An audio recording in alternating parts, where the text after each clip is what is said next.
Hola, buenas noches, con ustedes Manuel Fernández. Bienvenidos a mi canal de historia contemporánea. Estos días pasados, la Unión Europea, en particular su vicepresidenta, la insigne Kaja Kallas, ha hecho pública su nueva iniciativa estratégica, no sé el nombre exacto que le han dado, pero sí, es una iniciativa estratégica para el Mar Negro.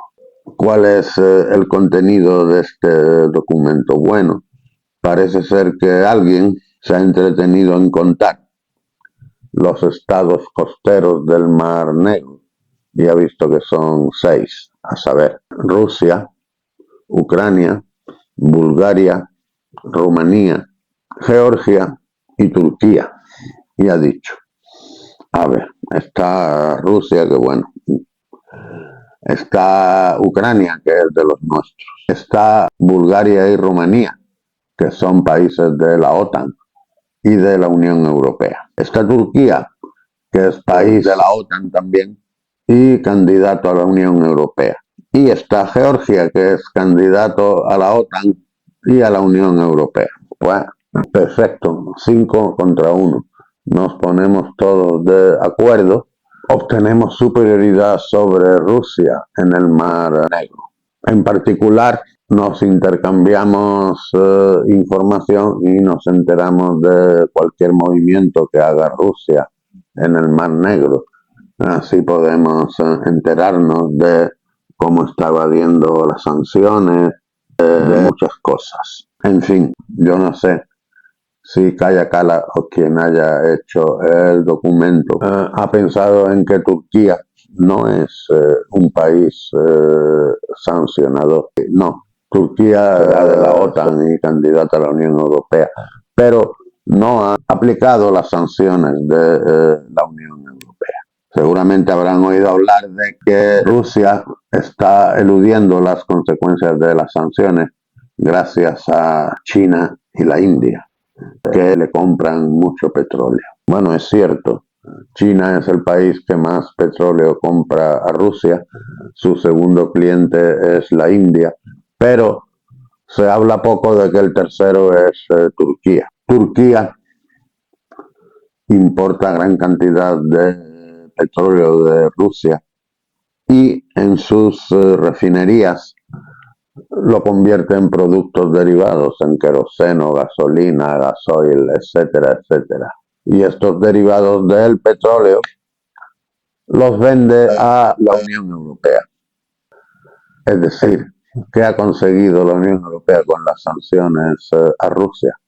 Pues los productos del petróleo que antes refinaban ellos mismos, que los refine Turquía y que Turquía se quede con el valor añadido. Turquía lo dijo desde primera hora, que ella tenía una gran dependencia energética de Rusia y que a ellos no le vinieran con sanciones ni con historias. ¿Y puede hacerlo así y quedarse tan campante? Pues sí, porque se da la circunstancia de que Turquía es un caso único entre los países de la OTAN. Turquía es un país soberano, que no sigue servilmente instrucciones de Washington, ni de Bruselas, ni de nadie.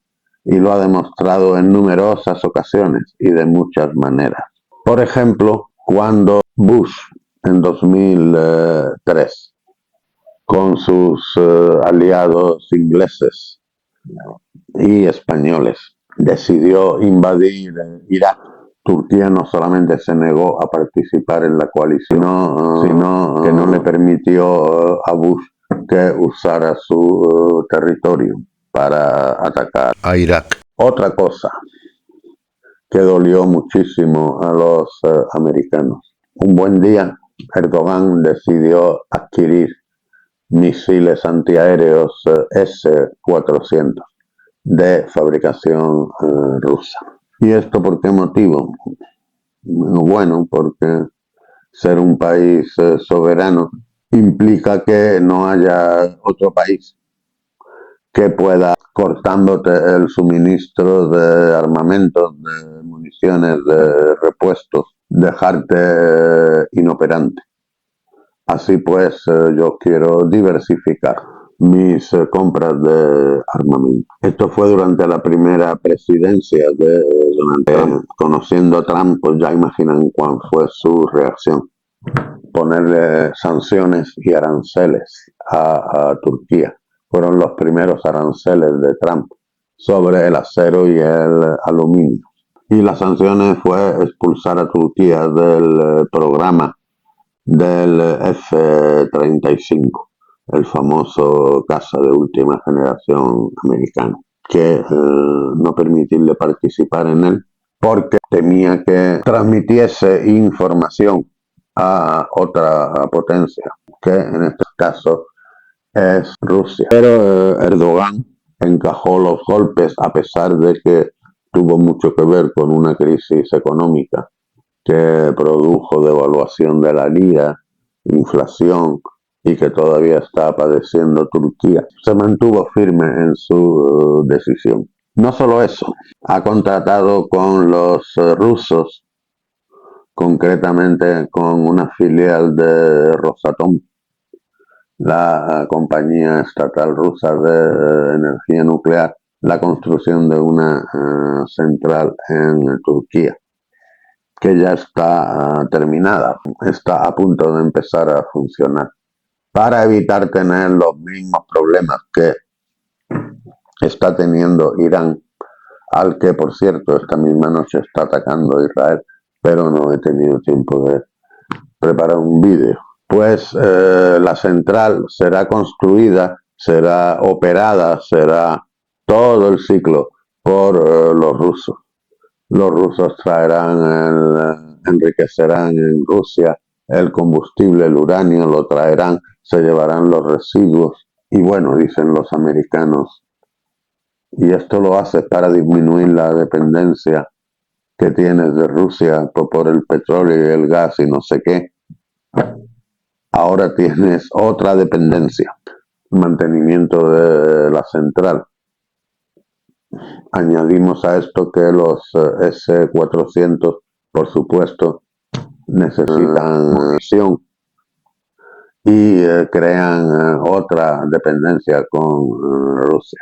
Y Turquía dice, bueno, para que tengo con vosotros, para que la cosa esté equilibrada.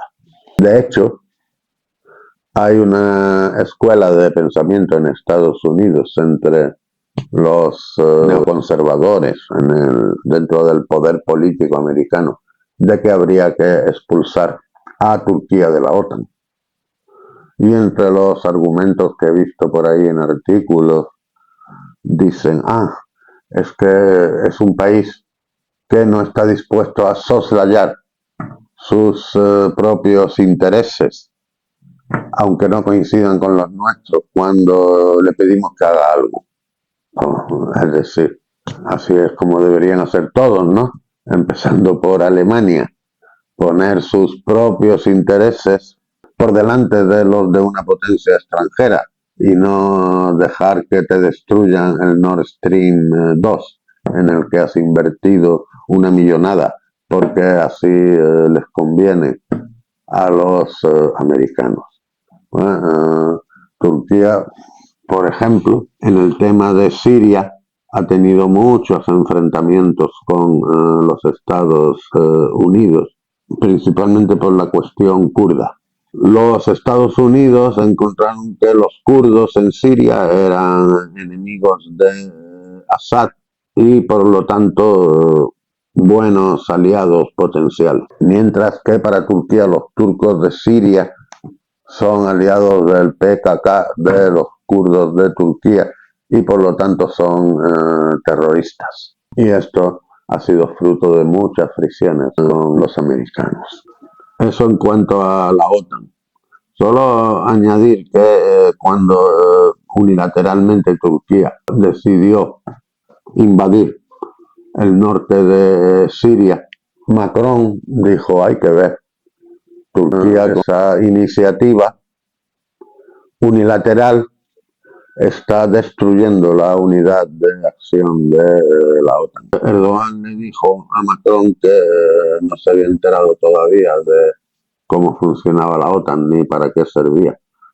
Y tenía más razón que un santo, porque la OTAN en principio es una alianza defensiva para responder conjuntamente a cualquier ataque contra un Estado miembro en el continente europeo, en el Norteamérica o en los mares al norte del trópico de Cáncer. Así que la OTAN no pinta nada en Siria ni se le ha perdido nada en Siria. Hemos dicho varias veces que tiene fricciones con otros países de la OTAN porque sus políticas no coinciden. ¿Cuál es la política de Turquía? Turquía es uno de estos países que, además de ser un país, es una gran civilización, como Irán, como Rusia, como China. Turquía ha estado entre las primeras potencias mundiales en los siglos XVI, XVII. La ideología política dominante allí, que se llama neo-otomanismo, dice que Turquía debe recuperar su prestigio y su influencia en todos los territorios que una vez formaron parte del Imperio Otomano. Y dicho y hecho, Turquía interviene por su cuenta y riesgo en Libia, en Siria, en Chipre. Y hablando de Chipre, Chipre es miembro de la Unión Europea, pero entre Chipre y Turquía no hay relaciones diplomáticas. Turquía no reconoce a Chipre. Y en cuanto a Grecia, tienen problemas muy antiguos e interminables porque sus límites marítimos y aéreos no están bien definidos. Aún así, hay países de la Unión Europea que son resueltamente contrarios a la entrada de Turquía. Turquía es candidata desde el año 1986. Fíjense lo que ha llovido. Pero Francia, por ejemplo, es opuesta. No quiere ver a Turquía en la Unión Europea de ningún modo.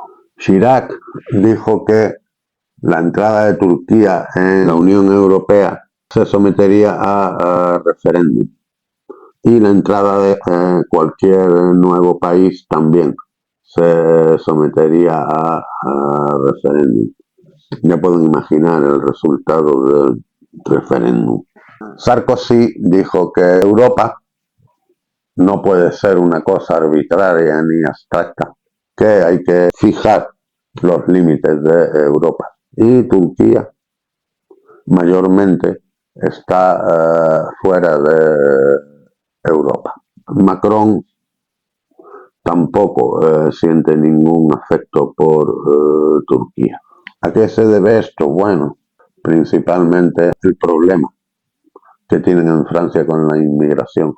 Muchos inmigrantes son turcos. No son populares entre los autóctonos que conforman la mayoría de los votantes. Pero por otro lado hay también mucha inmigración armenia. Y el lobby armenio en Francia, como en Estados Unidos lo ha conseguido. Presiona para que se considere delito negar la existencia del genocidio armenio, unas matanzas de armenios que tuvieron lugar en la Primera Guerra Mundial. ¿Cuál ha sido el comportamiento de Turquía desde el principio de la guerra, aparte de no aplicar sanciones? Bueno, le ha vendido drones a Ucrania, sí, pero ha aplicado al pie de la letra el Tratado de Montreux. Este tratado, que se firmó en 1936, en los tiempos de la Sociedad de Naciones, pues regula la situación de los estrechos, los Dardanelos y el estrecho del Bósforo en caso de guerra. El tratado dice que en tiempo de guerra los barcos de países beligerantes, los barcos de guerra, no pueden pasar por el Bósforo ni los Dardanelos, a no ser que estén volviendo a su base. Los barcos civiles, por supuesto, pueden pasar en cualquier momento. Ahora bien, si Turquía está en guerra o se siente amenazada por una guerra, puede actuar como quiera con respecto a los barcos de guerra. Entonces, la interpretación que ha hecho Turquía es no permitir el paso a ningún barco de guerra. ¿Quién tiene ahora mismo una flota digna de tal nombre en el Mar Negro? Bueno, la misma Turquía y Rusia. Ucrania no tiene flota digna de tal nombre y por eso sus operaciones marítimas las monta con drones y poca cosa más. Rusia no puede reponer sus pérdidas, pero Ucrania no puede recibir ningún refuerzo de ninguna parte. Así que sigue estando prácticamente sin marina como al principio de la guerra. Y Rusia mantiene la superioridad que tenía al principio. Ha perdido algún barco, sí, pero comparativamente con Ucrania sigue estando mucho mejor. Otra circunstancia sobre la candidatura de Turquía a la Unión Europea es el golpe de Estado de 2016. Hubo un intento de golpe de Estado. Fundamentalmente se implicó una parte del ejército, no todo, y en el que la población, sobre todo en Estambul y en Ankara, reaccionó vigorosamente contra los golpistas y en defensa de Erdogan. Según Erdogan, el responsable de este golpe de Estado fue Gülen. Gülen, un clérigo, puede llamar así, un estudioso de la religión islámica, que en su momento fue aliado de Erdogan, dirige, no es un partido político, más bien es un movimiento social con muchas ramificaciones. Había numerosos partidarios suyos en la policía, el Ministerio del Interior, la Judicatura. En el ejército no eran mayoría. El ejército turco en su mayoría es kemalista, es decir, partidario de la laicidad del Estado. Ya un embajador americano en Turquía había observado que la presencia de los partidarios de Gülen en puestos claves del aparato del Estado y de la sociedad, pues, constituían un peligro para el Estado. El caso es que Gülen vivía en los Estados Unidos. Después del golpe de Estado, Erdogan declaró a la organización de Gülen organización terrorista, pidió su extradición, los Estados Unidos no se la concedieron y a partir de ahí Erdogan ha acusado a militares norteamericanos de estar implicados en el golpe y las relaciones se han tensado todavía más. Por otra parte, la represión contra los golpistas pues significó miles y miles de detenciones. Yo recuerdo que en aquellos tiempos indultó a muchos delincuentes comunes para hacer sitio en las cárceles, a los que él decía que estaban implicados en el golpe. La Unión Europea dijo que aquello era excesivo, que no se estaban respetando las garantías judiciales, los derechos humanos, los valores europeos. Y a partir de entonces, 2016, la candidatura de Turquía a la Unión Europea no ha avanzado, no está activa. Por eso se puede presionar mucho a Turquía con ese asunto de decirle si no colaboras, si no eres un buen chico, no va a lo tuyo. Va. Los turcos ya se han hecho a la idea de que eso va para muy largo. Entonces, bueno, creo que he resumido la situación por lo que se refiere a Turquía y de que es muy improbable que haya una significativa colaboración entre la Unión Europea y Turquía en el control del Mar Negro y en la marginación de los rusos del Mar Negro. Turquía más bien ahora está interesada en ser escenario de las conversaciones de paz entre Rusia y Ucrania. A ver si consigue un éxito diplomático que aumente su prestigio. Y en otro programa hablaremos del resto de los países, es decir, de Ucrania, Bulgaria, Rumanía y Georgia, para ver si la intención de la Unión Europea de que colaboren estrechamente contra los rusos en el Mar Negro tiene o no tiene algún fundamento. Esto ha sido todo por hoy. Si les ha gustado este vídeo, pues indíquenlo así. Y si les parece atractivo mi canal, pues no duden en suscribirse. Hasta otro día.